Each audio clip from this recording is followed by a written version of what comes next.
ঔষধের দাম বৃদ্ধির প্রতিবাদ। প্রধানমন্ত্রীর দপ্তরে দাম কমানোর দাবি জানিয়ে চিঠি করছে west Bengal sales representative union. সংগঠনের জেলা সম্পাদক সুজিত মিশ্র জানান, যেভাবে দিনের পর দিন ঔষধের দাম বাড়ানো হচ্ছে তাতে মানুষ এক অসহনীয় যন্ত্রণার মধ্যে পড়েছে।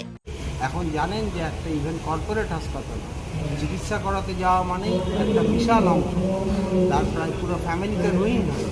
এক্ষেত্রে আমরা সরকারের ইমিডিয়েট হস্তক্ষেপ দাবি করছি। এছাড়া আমাদের দেশে ভেজাল ওষুধের একটা রমরমা, যেগুলো জানেন দেখেছেন যে একটা সামান্য সেলাইন যেটার কোয়ালিটি কন্ট্রোল বিশাল দরকার না, সেটা দিতে গিয়েও একজন প্রসূতি মারা গেছে। এক্ষেত্রে সরকার কেন তার নিজস্ব দায় দেখাবে না বা তার দায়বদ্ধতা পালন করবে? এসব নিয়েই আজকে আমাদের জেলার যে 106 জন প্রতিনিধি তারা সারাদিন ধরে বিভিন্ন আলাপ আলোচনা করছেন এবং আমরা এই দাবি নিয়ে ভবিষ্যতে পথসভা, বিভিন্ন মিটিং, মিছিল, লিফলেট বিতরণ, সিগনেচার কালেকশন, ডিএমের কাছে মেমোরেন্ডাম, সেখান থেকে আমরা প্রধানমন্ত্রীর দপ্তরে পাঠানো, এইগুলো আমরা ধারাবাহিকভাবে করে যাব। এটাই আজকের আমাদের মূলত উদ্দেশ্য।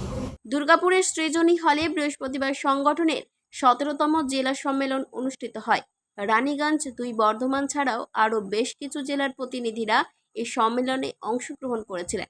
কেন্দ্রীয় ট্রেড ইউনিয়নগুলোর ডাকা ধর্মঘটকেও সংগঠন মানুষের স্বার্থে সমর্থন করছে বলে জানানো হয়। দুর্গাপুর থেকে অনুরাধা সেনগুপ্তের রিপোর্ট, খাঁটি খবর।